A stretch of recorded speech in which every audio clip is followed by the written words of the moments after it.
இப்போ அடுத்தது நீங்கள் எதுக்காக இருக்கீங்களோ உங்கள் கேள்விகளுக்கு பதில் சொல்லணும். Okay, right. இப்போ வந்து கையெழுத்து எடுக்கணும் நடத்துகிறாங்க. அது என்ன ப்ரோஜனம்? ஏன்னா நீங்கள் வந்து எல்லாத்தையும் வெளிப்படையாக சொல்லுவீங்க. அதிமுகவும் சரி, திமுகவும் சரி, தாவேகாவும் சரி, பிஜேபி கையெழுத்து நடத்துகிறாங்க. ஆனால் வந்து என்ன ப்ரோஜனம்? அவங்களுக்கு வந்து ஆஃபீஸில் யூஸ் பண்ணுறதுக்கு ஒன் சைடு பேப்பர் கிடைக்கும், முக்கியமாக கையெழுத்து இயக்கம் நடத்துறதுனால. அடுத்தது வந்து நம்ம கட்சியும் பிஸியாக இருக்குதே அப்படின்னு காட்டிக்கலான்ட்டு அங்கே இருக்கிற லோக்கல் ப்ரெஸ்ஸை கூப்பிட்டு ஒரு ஃபோட்டோ எடுப்பா அப்படின்னு கையெழுத்து இங்கே போடுவோம், மூஞ்சி அங்கே இருக்கும். அது மாதிரி ஒரு 4-5 ஃபோட்டோ வரத்துக்கு வாய்ப்பு இருக்குது. அதுக்கு மேலே அது ஒரு துரும்புக்கு கூட பிரயோஜனமே கிடையாது.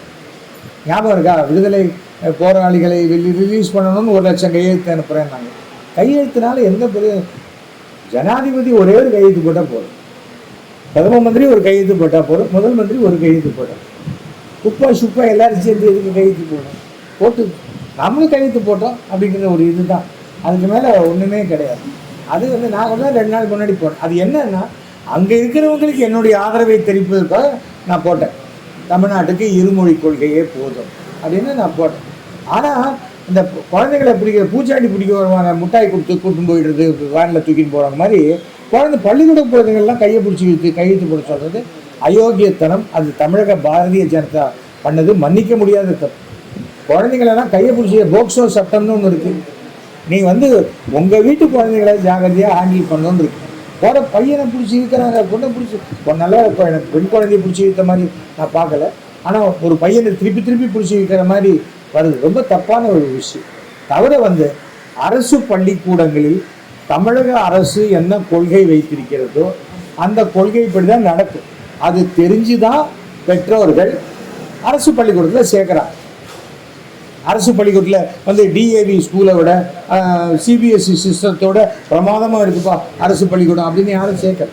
தனியார் பள்ளிக்கூடம் சிபிஎஸ்சி சிஸ்டம் என்பது பொதுவாக யாருக்குன்னா அப்பப்போ வெளி மாநிலத்துக்கு டிரான்ஸ்ஃபர் ஆகக்கூடிய பெற்றோர்களுடைய குழந்தைகளுக்காக. அப்போ அது எல்லா மாநிலத்திலும் அதுக்கு ஒரே சிலபஸ். அதுக்காக தான் அதில் சேர்க்கணுமே தவிர அதுக்கு மேலே ஒன்றும் இல்லை. சிபிஎஸ்சி படித்தா ஸ்டேட் போர்டை விட குறைச்சலான மார்க்கு தான் வாங்க முடியும்.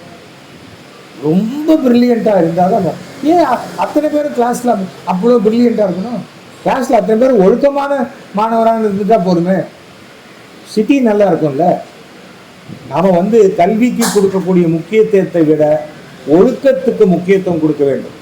அது நான் என்னுடைய வேண்டுகோள் தமிழக அரசுக்கு, கல்வித்துறை அமைச்சருக்கு என்னுடைய வேண்டுகோள் என்னங்கிறது நான் சொல்கிறேன்னா, வாரத்துக்கு ஒரு நாளாவது ஒழுக்கத்துக்கு பற்றிய ஒரு கிளாஸ் மாணவர்கள் நாம் எடுக்கணும். அது எடுத்தால் தான் மாணவர்கள் ஒழுக்கமான மாணவர்களாக இருக்கணும். அதே சமயத்தில் ஒழுக்கம் குறைந்த ஆசிரியர்கள், இப்போ அன்றைக்கி போக்சோ சட்டத்தில் யாரோ அரெஸ்ட் பண்ணாங்க, சிறுமிகிட்ட இது பண்ண அந்த ஆசிரியருங்க, அவர்களை பணிமாற்றம் செய்வதோ சஸ்பெண்ட் பண்ணுவதோ கூடாது. அவங்கள டிஸ்மிஸ் பண்ணிடும். ஏனென்றால் ஒரு கல்வியை போதிக்கக்கூடிய ஒரு ஆசிரியரே இவ்வளோ தப்பாக நடந்துக்கிட்டால் அவங்க மிக கடுமையாக தண்டிக்கப்பட வேண்டும் என்று இது. ஆனால் இப்போ தமிழக பாரதிய ஜனதாவுடைய செயல்பாடுகள் எல்லாமே கோமாளித்தனமாக இருக்கு. அதாவது கூத்து ஒரு சர்க்கஸ் சீரியஸாக நடக்கும்போது நாட்டில் வந்து கோமாளி வந்து ஜம்ப் பண்ணிட்டு போவோம். அது மாதிரி தான் அண்ணாமலை. எதுக்கு அவர் வாயை திறந்தால் போய் செருப்பு போட்டுக்க மாட்டேன் இனிமேல் அடிக்கிறது, அப்புறம் ஷூ போட்டு போகிறது, அப்புறம் இல்லாட்டா கால் தெரியாத எடுக்கிற ஃபோட்டோ அப்படிங்கிறது, இல்லாட்டா அந்த டேபிளுக்கு கீழே ஒரு துணியை போட்டு மறைச்சிக்கிறது. என்னத்துக்கு? யார் ஒன்று கேட்டாங்க? ஒரு இந்தியாவில் செருப்பு போடாதவங்க எத்தனை பேர் இருக்காங்க? கொதிக்கிற தார் ரோட்டில் வெறும் காலோட நடந்து போகிறவங்க இருக்கான். என்ன பெரிய நீ செருப்பு போட்டுக்கலன்னு என்ன ஆகிடும்? இதெல்லாம் சும்மா ஏமாத்து வேலை. நிறைய பேர் சொல்லுவாங்க அண்ணாமலை வந்து பாஜக தலைவராக இருக்கக்கூடாது. என்னை பொறுத்த வரைக்கும் அண்ணாமலை அரசியலே இருக்கக்கூடாது. அரசியலுக்கே தகுதி இல்லாத ஒரு ஆள் தான் அண்ணாமலை. எந்த எந்த எந்த கட்டுப்பாட்டுக்குள்ளேயும் வராத ஒருத்தர். யாரை வேணா இவர் வந்து விஜய்க்கு அட்வைஸ் பண்ணுறார். இவரே டெபாசிட் போனாங்க. எத்தனை இந்த 40 சீட்டில் எத்தனை இடத்துல டெபாசிட் போச்சு? நான் சொன்னேன் 40 சீட்டும் தோக்கும் பிஜேபின்னு. அப்போ எல்லாரும் அண்ணாமலை என்னமோ, அண்ணாமலைக்கு நான் என்னமோ எதிர்ந்தாங்க. என்ன பூத்தை வளர்ப்பதற்கு உண்டான எந்த முயற்சியும் எடுக்காத எந்த கட்சியும் வராது. இதோ இன்னைக்கு ப்ரோ அப்படின்றார் நம்ம விஜய் அவரால் ஒரு இஃப்தார் நோன்பை கூட ஒரு ப்ராப்பராக ஆர்கனைஸாக பண்ண முடியும். என்ன பண்ணியிருக்கணும்? இஃப்தார் நோன்பு நடத்துறதுனா முஸ்லீம் தலைவர்களுக்கெல்லாம் கொடுத்துட்டீங்கல்ல, கட்சிக்காரங்க நீங்கள் வராதிங்க, இன்னொரு ஹாலில் போடுங்க. அங்கே கட்சிக்காரர்களுக்கு அதோ அவருடைய அட்வைசர் இருக்கார் இல்லையா, பாண்டிச்சேரியில் 3-4 சந்தில் நின்று ஜெயிச்சார் குஷி ஆனது, அவரை வச்சு அங்கே நடத்திட்டு இவர் தொப்பி போட்டுக்கிட்டு ஃபுல்லாக போட்டு எனக்கு புரியவே இல்லை.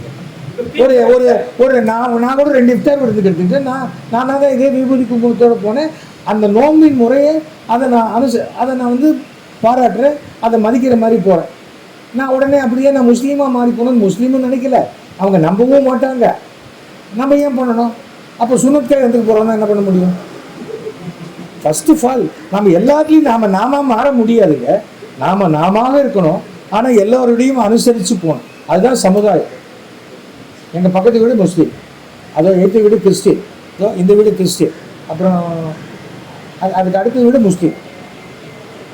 பிரியாணி எங்கேருந்து வரும்? நான் பிரியாணி சாப்பிட்றேன் இல்லையோ, எங்கள் வீட்டில் பிரியாணி சாப்பிட்ற இருக்காங்க, ஒர்க் பண்ணுறாங்க, அவங்களுக்கு கொடுக்குறேன். ஐயோ பிரியாணிலாம் இங்கே கொண்டாடுங்க சொல்ல மாட்டேன். ஏன்னா அது அன்பால் கொடுக்கப்படுகிறது. எனக்கு பிரியாணி கொடுக்க வசதி இருக்குதுன்னு கொடுக்கல அவங்க. ஏன்னா அவங்க வீடு என்ன விலையோ அதே வேலை தான் எந்த வீடு 16 கோடி ரூபா. அதனால் அவங்க வசதிக்காக கொடுக்கல, ஒரு நட்புக்காக கொடுக்கும்போது அதை மதிக்க தெரியும். நான் தான் சொன்னேன், நான் வெஜிடேரியனாக இருந்தால் கூட என் பக்கத்தில் இருக்கிறவங்க நான் வெஜிடேரியன், அசைவம், என்ன அசைவம் சாப்பிட்றவா இருந்தாலும் அவர் பக்கத்தில் உட்காந்து என்னால் இட்லி வடகரி சாப்பிட முடியும். சமுதாயத்தில் நம்ம எல்லாரோடையும் சேர்ந்து வாழ பழகணும். அதில் ஃபெயில் ஆகிட்டேன். அதில் கட்சிக்காரங்களையும் உள்ள விட்டு யார் இவர் போய் இன்வைட் பண்ணாங்களோ அவங்கள உள்ள விட. ஆமாங்க, அப்போ வெளியில் வராத வீட்டிலே இருந்துடலாம். நான் என்ன கேட்குறேன், எம்ஜிஆருக்கு இல்லாத பிரச்சனையா இவருக்கு வந்துடும். எம்ஜிஆர் வந்து ராத்திரி 8 மணிக்கு ஒரு மீட்டிங்க்கு வராரு, ஒரு ஊரில் சொல்லுவாங்க. விடிய காலத்தில் 3 மணிக்கு போவார். ஆனால் அந்த 8 மணிக்கு வரேன்னு சொன்ன போது இருந்த கூட்டம் ஒருத்தர் கூட கலையாம 3 மணி வரைக்கும் இருக்கும். அது வேற. அன்றைக்கு இருந்த நடிகர்களுடைய புகழ் வேற. இன்னைக்கு நாமளே பூஸ்ட் பண்ணிக்கிறோம். எந்த நடிகை இது வரைக்கும் நான் கேட்குறேன், என்னை விட புதுசாக சேர்ந்த நடிகராகட்டும் யாராவது ஒருத்தர் தன் செல்ஃபோன் நம்பரை கொடுப்பாரா? நான் கொடுக்குறேன் இல்லை என் செல்ஃபோன் நம்பரை. முந்தா நேற்று கூட ஒரு மீட்டிங் 2500 பேர். நான் 9841023545 இதுதான் என் நம்பர். எதுக்காக நம்பர் கொடுக்குறோம்? உடனே அந்த நம்பரை வாங்கி எனக்கு ஃபோன் பண்ணி என்ன பண்ண போகிறாங்க? கிடையாது. ஆனால் திடீர்னு ஒருத்தர் ஹாஸ்பிட்டலில் சேர்க்கணும், அவங்களுக்கு ஏதோ பிரச்சனை இருக்குது, சார் நீங்கள் நம்பர் கொடுத்தீங்கன்னு சொன்னால் நான் என்ன பண்ண போகிறேன்? நம்ம மினிஸ்டர் மாசுக்கு ஃபோன் பண்ணி, சார் இது மாதிரி ஒருத்தர் வந்திருக்காரு, கொஞ்சம் ஹெல்ப் பண்ணு, அவ்வளோதான் பண்ண போகிறோம். நீ நம்பர் கொடுத்து பாருங்க, உடனே எல்லாரும் 1,00,000 பேர் ஃபோன் பண்ணுவாங்களா? அதெல்லாம் பண்ண மாட்டாங்க. எதுக்கும் நம்மகிட்ட பேசிக்கிட்டு விஜயே நம்பர் கொடுத்தா கூட பார்த்தியா விஜய் நம்பர் என்கிட்ட இருக்குது அப்படின்னு காட்டுறதுக்கு தான், ஆட்டோகிராஃப் மாதிரி தான். உடனே ஃபோன் பண்ணி என்ன கேட்பாங்க? அதெல்லாம் சும்மா. சார் நீங்கள் இவ்வளோ சொல்கிறீங்க, எம்ஜிஆர் காலகட்டத்தில் வந்து செல்ஃபோன்ஸ்லாம் கிடையாது சார். இப்போ வந்து செல்ஃபோன்ஸ் தான் ஆபரேட் பண்ணுது. ஸோ அப்போ வந்து எம்ஜிஆர் வந்து எல்லாரையும் அனுப்பிச்சு போனார். இப்போ வந்து வெளியே வந்தாலே விஷயம் வெளியே இருக்குது. அதை எப்படி பார்க்குறாங்க? அவன் நேர்மையாகவும் ஒழுக்கமாக வந்தால் எதுக்குமே பயப்பட வேண்டாம். நான் இது வரைக்கும் வாட்ஸ்அப் காலில் பேசினவனே கிடையாது. நான் ஏன் வாட்ஸ்அப் காலில் பேசணும்? என்னை யாரோ ரெக்கார்ட் பண்ணுவாங்க, என்னை ஏதாவது அந்த பையன் தானே பேசணும். நான் அவனை முட்டாள் அப்படின்னு ஒருத்தனை காட்டுறது சொல்கிறேன்னா அது ஆமாண்டா சொன்னேன், அவனை முட்டாள் தான் சொன்னேன்னு சொல்லிட்டு போகிறேன், அவ்வளோதானே. ஐயோ நானா அப்படின்னு சொல்ல வேண்டிய அவசியம் இல்லை. தவிர வந்து எல்லா கேஜெட்டுக்கும் நீங்கள் பயந்தா இன்றைக்கி நீங்கள் எந்த லைனில் பேசினாலும் வேற ஒருத்தர் ஃபோனை வாங்கி பேசினால் கூட நம்ம பேசுகிற பேச்சுக்கள் அனைத்தும் 4 வருஷம் இல்லை 5 வருஷம் அந்த செல் கம்பெனியில் இருக்கும். தெரிஞ்சு வச்சுக்காங்க. அதெல்லாம் வாட்ஸ்அப் எல்லாம் ரெக்கார்ட் பண்ண முடியாது, அது பண்ண முடியாது. வாட்ஸ்அப் ஏன் ரெக்கார்ட் பண்ண முடியாது? வாட்ஸ்அப் கால் போட்டு பக்கத்தில் இன்னொரு ஃபோனை வச்சுக்கிட்டு ரெக்கார்ட் பண்ணிட்டா பண்ண முடியாதுன்னு கிடையாது. டெக்னாலஜி மாறி போச்சு. நாம் நேர்மையாக இருந்துட்டா பயப்பட வேண்டிய வந்து விஜய் வந்து என்னோட என்னோட இப்போ 50 வயசு ஆச்சு அவருக்கு, ஆச்சு. என்னோட 25 வயசு சின்னவர். ஓகே, விஜய் அப்பா எனக்கு நல்ல ஃப்ரெண்டு. விஜய்க்கு நான் சொல்ல விரும்புவது என்னவென்றால், முதல்ல கேரவனை விட்டு இறங்கி பப்ளிக்கில் வர பாருங்க.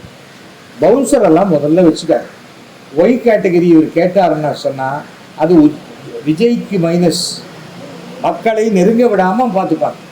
அண்ணாமலை கேட்டார்னா அந்த ஆளுக்கு ஆசை. போலீஸில் அவருக்கு கீழே கான்ஸ்டபிள்லாம் சல்யூட் அடிச்சாச்சு, இவர் பல பேருக்கு சல்யூட் அடிச்சாச்சு, நமக்கு சல்யூட் அடிக்க ஒரு 10 பேர் கவர்மெண்ட் கொடுப்பாங்கிறங்கிற ஆசை. அண்ணாமலை என்ன நேர்மையானவர்? நான் நேர்மையானவன்கிறார். அப்புறம் எதுக்கு செங்கல் சூளையில் போய் ரைடு வந்தது? அவங்க உறவு வராங்க செங்கல் சூளையில். அதெல்லாம் சும்மா பொய்யா மும்மொழி கொள்கையை வந்து எதிர்ப்புன்னு சொல்லிட்டு விஜய் சொல்லியிருக்காரு சார். ஆனா வந்து கையெழுத்து எழுதுறது கெட் அவுட்னு ஒரு விஷயம் நடந்தது சார். அங்க பிகே பிரசாந்த் கிஷோர் வந்து கையெழுத்து போட மாட்டேன்னு சொன்னாங்க சார். அதை வந்து நிறைய விமர்சனம் பண்ணாங்க. நீங்க எப்படி பாக்குறீங்க சார்? பிரசாந்த் கிஷோர் ஹிந்திக்காரன் சார். ஹிந்திக்காரன் போய் ஹிந்தி கெட்ட விட்டு அவன் எங்கே போய் நிற்பாரு? பிரசாந்த் கிஷோர் அவருடைய கட்சியே டெபாசிட் இழந்து போச்சு. அவர் என்ன அட்வைஸ் பண்ணி இங்கே செய்ய முடியும்? இங்கே ஜெயிக்கிற கட்சிக்கு நீ ஜெயிப்ப அப்படின்னு சொன்னால், தேர்தலுக்கு அப்புறம் நான் சொன்னேன் அவங்க ஜெயிச்சாங்கன்னு சொல்லிக்கிறேன். நான் ஒரு கட்சி கொடுக்குறேன், ஒரு சீமான் கட்சியை கொடுத்துட்றேன் பிரசாந்த் கிஷோர் கிட்ட 100 கோடி ரூபா கொடுத்து ஜெயிக்க வச்சுருவாரா? முடியுமா? ஜெயிக்க முடிந்தவர்களைத்தான் நான் ஜெயிக்க வச்சேன்னு சொல்ல முடியும். இப்போ அவருக்கு வந்து பிரசாந்த் கிஷோர் கையெழுத்து போட மாட்டேன்னு சொன்னது வந்து ஒன்றும் தப்பே கிடையாது. இப்போ நானே டெல்லி இல்லைங்க, ஒரு சின்ன விஷயங்க. நான் டெல்லிக்கு போகிறேங்க. டெல்லியில் ஒரு மீட்டிங் நடக்குது. தமிழ் ஒழிகன்னு போட்டிருக்கேன். எனக்கு கையெழுத்து போட சொன்ன நான் போடுவேண்ணா? போடான்ட்டு வரமாட்டேன்னா? அதைத்தான் பிரசாந்த் கிஷோர் பண்ணார். அவரை போய் கையெழுத்து போடுன்னு கூப்பிட்ட முட்டாளத்தான் சொல்லணும். வாங்க நீங்கள் கையெழுத்து போடுங்க. அதை விஜய் கூப்பிடலையே. நல்லா கவனிச்சு பாருங்க. கொஞ்சம் அடிப்பொடிகள் தான், ஆர்வ கோளாறுன்னு பேர் அவங்களுக்கெல்லாம். அதுக்கு தான் கூப்பிட்டு நீங்களும் கையெழுத்து போடுங்க. பிரசாந்த் கிஷோர் கையெழுத்து யாருக்காவது தெரியுமா? அவர் போன அப்புறம் இவங்களே போட்டுக்க வேண்டியதானே பிரசாந்த் கிஷோர்னு. இதெல்லாம் அரசியல் செய்ய தெரியாத அடிச்சபடி கூட தெரியாதவருங்க. இதையே திமுக என்பது ஒரு கட்சி. அந்த கட்சியினுடைய அரசியல் பலம் வந்து நிறைய பேருக்கு தெரியாது. ஆளுங்கட்சிங்கிறதுனால சொல்லாது. திமுக என்ற கட்சியினுடைய அடிப்படை பலம் தொண்டர்கள், பூத்து, அதோடைய கட்டமைப்பு. விஜயை நான் ஆரம்பத்தில் அப்ரிஷியேட் பண்ணது காரணம், விஜயோடைய ரசிகர் மன்றத்துக்கு ஒரு இன்ஃப்ராஸ்ட்ரக்சர் இருக்கு. அந்த இன்ஃப்ராஸ்ட்ரக்சரை அப்படியே கொண்டு போய் அரசியலில் சொல்ல முடியும். நான் இங்கே அஸ்திவாரம் போட்டேன் வீட்டுக்கு, அதுக்காக அதை அப்படியே போய் பட்டணப்பாக்கத்தில் கடலில் வச்சிட முடியுமா? இங்கே போடுற அஸ்திவாரம் வேற, அங்கே போடுற அஸ்திவாரம் வேற. அதை அவர் தெரிஞ்சுக்கணும். அவருக்கு தெரியும். ஆனால் கேரளை விட்டு வெளில வரணும். சும்மா ப்ரோ அது காமெடியாக பேசி பிரயோஜனம் இல்லை. ஏனென்றால் விஜய் தமிழ்நாட்டு நிலவரங்களை பற்றிய உண்மையிலே பேசணும். நானும் சொல்கிறேன், இருமொழி கொள்கை 75 வயசாச்சு. எனக்கு ஹிந்தியில் ஒரு வார்த்தை கிடையாது. மெஞ்சி போனால் அச்சான்னு சொல்லுவேன். அப்புறம் நேராக போவேன். எனக்கு டெல்லி போனால் என்ன பண்ணுவீங்கம்மா? டெல்லியில் தமிழ் ஹிந்தி தெரிஞ்ச ஒரு ஆளை போட்டுவேன். மோடி கூட தான் 150 நாடுகளுக்கு போயிருக்காரு. உடனே 150 பாஷை படிச்சுட்டா போயிருக்காரு. அவருக்கு தெரிஞ்ச அவர் ஹிந்தியும் இங்கிலீஷையும் வச்சுக்கிட்டு தான் அங்கே போனார். அங்கே ஹிந்தியும் இங்கிலீஷும் தெரிஞ்ச அந்த ஊர் பாஷை தெரிஞ்ச ஒருத்தர் அங்கே கூட டிரான்ஸ்லேட்டராக ஒர்க் பண்ணுவாங்க. எல்லா தேசத்துலேயும் அப்படி தான். மொழி வந்து ஒன்றும் சோறு போடாதுங்க. மொழியை வச்சு நான் இன்னொரு பாஷை கற்றுக்கிட்டா அதுக்கு நான் தமிழ்நாட்டில் இருந்துட்டு போகிறேன். பீகார்லேருந்து இத்தனை பேர் இங்கே வரான், எல்லாம் தமிழ் கற்றுக்கிட்டா வரான். வந்த பிறகு தமிழ் கற்றுக்கிறேன். Necessity is the mother of invention. அவசியம் ஏற்படும் போது கற்றுப்பாங்க.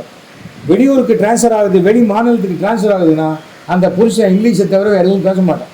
ஆனால் அவனோட போகிற பொண்டாட்டி 3 மாதத்தில் அந்த ஊர் பாஷையை பேசுவான். ஏன்னா அவங்க தான் அந்த கீரை வைக்கிற பொம்பளை, கறிக்காய் வைக்கிற பொம்பளை, லாண்ட்ரிக்காரன் எல்லார்கிட்டையும் பேசுறதுனால அவங்களுக்கு அந்த பாஷை வந்துடும். நம்ம ரொம்ப ஸ்ட்ராங். 1965லேருந்து ஹிந்தியை அப்படி எதிர்க்கிறோம். இப்போ ஹிந்தி கூடாதுன்னு சொன்னால் ஹிந்தி பிரச்சார சபா இங்கே இருக்க விட்டுருவாங்களா?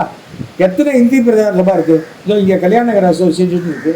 இங்கே 15 நாளில் இந்த சான்ஸ்கிரிட் பேசுறதுக்கு ஃப்ரீயாக சொல்லித்தராங்க. 10 நாளில் ஹிந்தி பேசுறதுக்கு ஃப்ரீயாக சொல்லித்தராங்க. எனக்கு போக இஷ்டம் இல்லை. தொடர்ச்சியாக நீங்கள் வந்து முன்னாடிலாம் வந்து திமுக வந்து நிறைய எதிர்த்து பேசுனீங்க. இப்போ பார்த்தீங்கன்னா கொஞ்ச நாள் முன்னாடியிலேருந்து நீங்கள் திமுக வந்து ஆதரவாக பேசுறீங்க. ஆனால் வந்து சோசியல் மீடியா என்ன சொல்கிறாங்கன்னா, இப்போ பிஜேபியில் தானே இருந்தேன். நான் வந்து எந்த கட்சியில் இருந்தாலும் அந்த கட்சிக்கு விசுவாசி கிடையாது. நான் ஆனஸ்டாக இருக்கிறேன், நேர்மையாக இருக்கிறேன், நேர்மையான கருத்துக்களை சொல்லுவேன். அண்ணாமலை தப்பு பண்ண ஏன் அப்போ தான் சொன்னேன். நான் பிஜேபியில் இருக்கும்போது தான் சொன்னேன், பிஜேபி 40 தொகுதியும் தோற்கும் அப்படின்னு சொன்னேன். அண்ணாமலை தோற்பார் சொன்னேன். ஏங்க 2 பேர் நிற்கிறாங்க.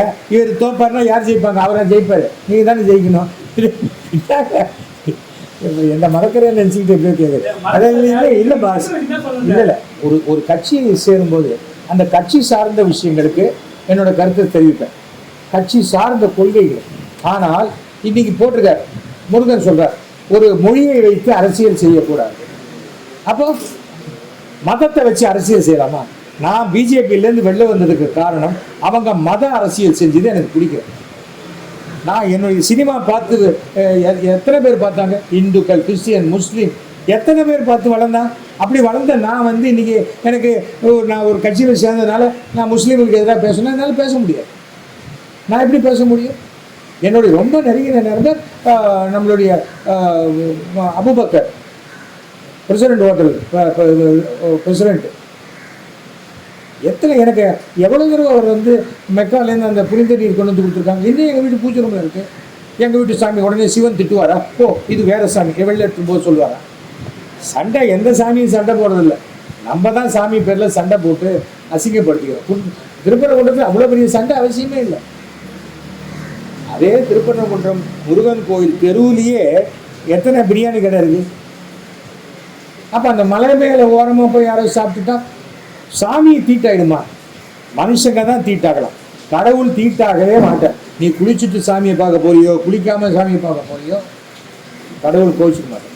அது ஒவ்வொருத்தரும் கடவுளை எப்படி அணுகிறோங்கிற முறையை பொறுத்து. தமிழர் நாகரிகத்தில் எவ்வளவு தொன்மையானவங்க, எவ்வளவு வலுவானவங்கன்னு நமக்கு தெரியும். ஒன்றிய அமைச்சர் வந்து அன்சிவிலைஸ்ங்கிற வார்த்தை வந்து எப்படி வாபஸ் வாங்கிட்டாரு. ஏன்னா அந்த வார்த்தை உபயோகம் இருக்கான வெரி சார், அந்த வெரி. அதாவது நான் சொன்னதை நீ கேட்கல. அதாவது இப்போ கூட சொல்கிறாங்க, அதாவது தமிழ்நாட்டில் இருக்கிறவங்க இதெல்லாம் கேட்கலன்னா அவங்க ஆன்டி நேஷனலுங்கிறாங்க. ஆன்டி நேஷனல் சொல்கிறவங்க முட்டாள்கள். ஏன்னா இந்தியாங்கிறது ஒரு ஒரு மனிதன ஒரு உடம்பு. அதில் தமிழ்நாடுங்கிறது இதயமாக இருக்கலாம், மூளையாக இருக்கலாம், கையால் இருக்கலாம்.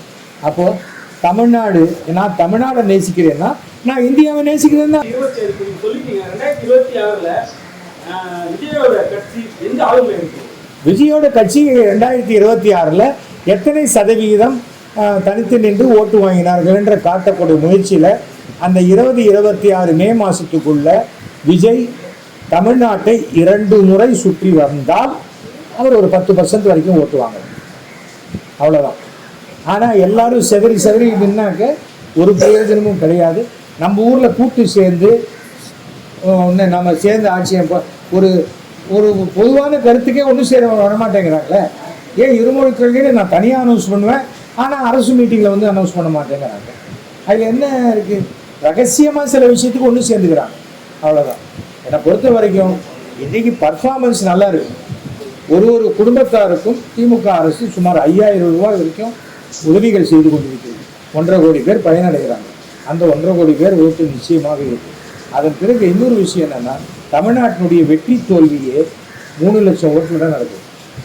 100 ஓட்டில் ஜெயிக்கிறவன், 100 ஓட்டில் தோக்குறவன், 50 ஓட்டில் தோக்குறவன், இப்படிலாம் இருக்காங்க.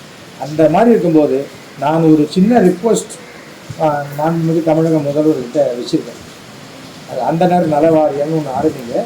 சமுதாயத்தில் மிகவும் பாதிக்கப்பட்ட, மிகவும் ஏழைகளாக இருக்கக்கூடிய, ஒருவேளை சாப்பாட்டுக்கு கஷ்டப்படக்கூடிய எத்தனையோ அந்தனர்கள் இருக்காங்க. அவங்களுக்கு நீங்கள் அந்தனர் நல வாரியம் ஆரம்பித்தால் நான் 3 லட்சம் ஓட்டுக்களை கொண்டு வந்து கொடுக்கலன்னு சொல்லியிருக்கேன்.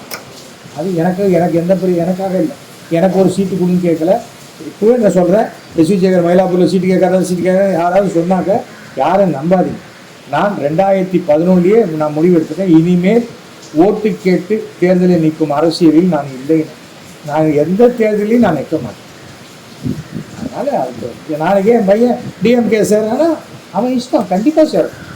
நான் இனிமேல் எந்த கட்சியும் சாராமல் எல்லோருக்கும் நண்பனாக எந்த கவர்மெண்ட் நல்லது செய்தோ அந்த கவர்மெண்ட்டுக்கு ஆதரவாக நான் இருப்பேன். இன்றைய வரை எனக்கு 40 ஆண்டுகளுக்கு மேலாக நல்ல நண்பர் திரு மு.க. ஸ்டாலின் அவர்கள், அவர் குடும்பத்தினர் எல்லாருமே, அழகிரியாக இருக்கட்டும், எல்லாருமே எனக்கு ஃப்ரெண்ட்ஸ். 1975 எனக்கு ஃப்ரெண்ட்ஸ். அந்த ஃப்ரெண்ட்ஷிப் எனக்கு போகும். அதுக்காக நான் எடப்பாடியை விரோதிக்கணும் அவசியம். அவர் என்ன வாங்கன்னு கேட்டால் வாங்க சார், சந்தோஷம் சொல்லுங்கள், அவ்வளோ. நான் போக மாட்டேன். அது எப்படி போவேன்? என்ன கேட்டு அப்போ யார் துட்டு அதிகமாக கொடுக்குறவனோ அங்கே வரேன், அந்த கொள்கை இல்லையே. நான் துட்டுக்கு ஆசைப்பட்டிருந்தா நான் எம்எல்ஏவாக இருக்கும்போது 300 கோடி ரூபா வேலை நடந்தது மயிலாப்பூரில். 1%னா 3 கோடி, 10%னா 30 கோடி சம்பாதிச்சிடலாங்க. இல்லையா, ஒரு பைசா கூட நான் சம்பாதிக்கலையே. எனக்கு கடவுள் மிக சிறப்பான ஒரு, நான் படித்த படிப்பை கூட கொடுக்கல. நான் diploma mechanical engineering, post diploma refrigeration. ஆனால் ஒரு சினிமா நடிகனாகி, நாடக நடிகனாகி 7000 ட்ராமா பண்ணியிருக்கேன் 50 வருஷத்தில். இனிமேல் யாரும் பண்ண முடியாது, இதுக்கு முன்னாடி யாரும் பண்ணலை. இந்த சாதனைகள் நமக்கு போடும் இல்லை, சந்தோஷமாக இருக்கேன். எல்லாத்தையும் தாண்டி ஒரு முக்கியமான ஒரு விஷயம் என்னென்னா, கடவுள் அருளால் இன்னி வரைக்கும் ஒரு பைசா கூட கடன் இல்லாமல் இருக்கு. அதுதானே சிறந்த வாழ்க்கை. பேசிட்டே இருப்பேன், தூங்கிடுவேன். அந்த மாதிரி ஒரு நல்ல தூக்கம் வரும் நமக்கு. அதனால் என்னை பொறுத்த வரைக்கும் சமுதாயம் நல்லா இருக்கணும், சிஸ்டம் எல்லாருமே ஒற்றுமையாக இருக்கணும். இந்த இந்து முஸ்லீம் பிரச்சனையை தமிழ்நாட்டுக்குள்ளே எடுத்துகிட்டு வந்து இங்கே யாருமே ஒரு ஓட்டு கூட வாங்க முடியாது. ஏன்னா இங்கே முஸ்லீம் படையெடுப்பே கிடையாது தமிழ்நாடு. அப்படி இருக்கும்போது முஸ்லீம் இந்து பிரச்சனை இங்கே கிளப்பி என்ன பிரயோஜனம்? தவிர வந்து நீங்கள் வந்து இது மாதிரி தமிழை பற்றி பேசினா அதுக்காரு இன்னைக்கு எல் முருகன் சொல்லியிருக்காரு. அப்போ நீ மதத்தை பற்றி இந்து மதம் இது இன்னைக்கு சொன்னது ஆக்சுவலாக அவர் சொன்னது என்னென்னா சிறுபான்மையை அமித்ஷா தான் சொல்லுறாரு, சிறுபான்மையரை நம்பி அரசியல் பண்ணக்கூடாது. அப்படி பெரும்பான்மையினர இந்துக்களை ஜாதி எல்லாத்தையும் எல்லாம் ஒற்றுமையாக்கி சமமாக நடத்துங்க. அப்போ ஏன் சிறுபான்மையினர்கிட்ட இவங்க போகிறாங்க? நீ சிரமமாக நடத்தலைங்கிற காரணத்தினால தானே இவங்க போகிறாங்க. எல்லாருக்கும் ஒரு கொள்கை இருக்கு. உங்கள் அரசியலை நீங்கள் பண்ணிக்க. ஸ்டாலின் எப்படி அரசியல் பண்ணணும்னு அமித்ஷா சொல்ல வேண்டிய அவசியம் இல்லை, முருகனும் சொல்ல வேண்டிய அவசியம். உங்களால் இங்கே ஒரு கவுன்சிலர் சீட்டு கூட ஜெயிக்க முடியலையே. அப்படி இருக்கும்போது எதுக்கு பேசுகிறீங்க? முதல்ல பூத் அமைக்க பாருங்க. இந்த வெறும் வாட்ஸ்அப் காலை வச்சுக்கிட்டு மிஸ்டு காலை வச்சுக்கிட்டு ஒன்றுமே பண்ண முடியாது. நான் இன்னைக்கு 5000 பேரோட பேசுகிறேன். எப்படி எனக்கு 5000 மிஸ்டு கால் வந்தது? மிஸ்டு கால் வந்ததோட நீ 2 பேரோட பேசியிருக்க. அப்படி தான் மிஸ்டு கால் இருக்குது ஒரு ஏரியாவில். இன்றைக்கி இவங்க வச்சுருக்காங்க பிஜேபியில். கருநாகராஜன் தான் இந்த தொகுதியில் நின்னார். 58,000 பேர் அங்கே மிஸ்டு கால் உறுப்பினர். கருநாகராஜன் வாங்கினதே 12,000 ஓட்டு. நான் கேட்டேன், பாக்கி 38,000 பேர் ஊருக்கு போயிட்டாங்க லீவுக்குன்னு கேட்டேன். அப்பவும் பிஜேபியில் இருந்தபோது தான் கேட்டேன். ஜாதி வெறி மிக அதிகமாக உள்ள ஒரு இடம் தமிழக பிஜேபி. அங்கே ஒரு பிராமணர்கள் கூட இல்லை, அத்தனை பிராமணர்களையும் வலிச்சு வெளியில் எடுத்து எரிஞ்சிட்டார் அண்ணாமலையும் கேசவ விநாயகம். இந்த சில முட்டாள் பிராமணர்கள் நமக்கு பிஜேபி எதை செய்வது அப்படின்னு நினச்சின்னு உட்காந்து, யார் நமக்கு நல்லது செய்கிறார்களோ அவர்களுக்கு ஆதரவு தெரிவிச்சுட்டு போங்க. அதானே முக்கியம். அதை விட்டு என்ன நீங்கள் பிஜேபி வந்து மும்மொழி கொள்கை, ஹிந்தி வேணும் அப்படிங்கிறாங்க. ஹிந்தி வேணும்னா பிஜேபியில் எத்தனை பேருக்கு ஹிந்தி தெரியும்? பண்ற நீ பிஜேபி காரன்ட்டு தானே பேசுற. அப்ப எல்லாருக்கும் தான் தெரிஞ்சு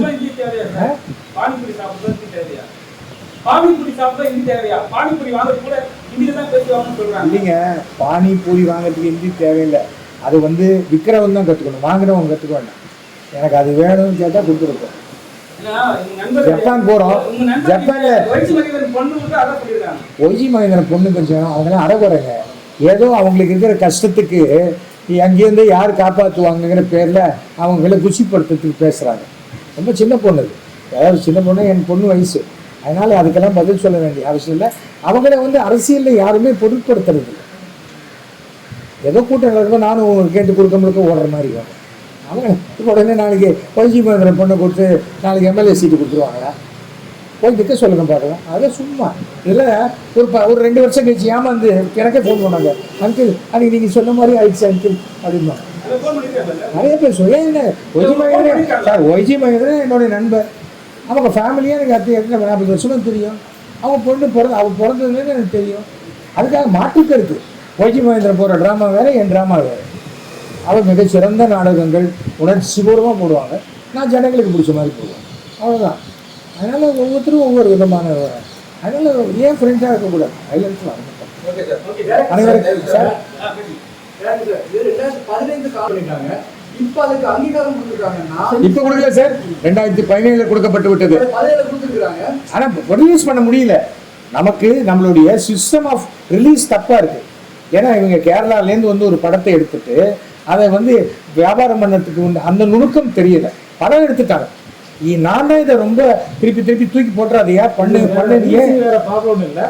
ஃபண்டு கொஞ்சம் அதான் டைட்டாக இருந்தது. அவங்களுக்கு பப்ளிக் ரிலேஷன்ஸ் குறைச்சல். வேற கம்பெனி அண்டர்டேக் பண்ணிருக்காங்க. செகண்ட் டைம் வந்து சென்சார் அப்ரூவ் பண்ணப்ப ஏதாவது முக்கியமான காட்சிகள், பிரதானமான காட்சிகள் வந்து பண்ணிருக்காங்க சார். நான் தானே சார் சென்சார் பண்ணேன். 3 ஷாட் மாத்திரம் தான் கட் பண்ணப்படும்.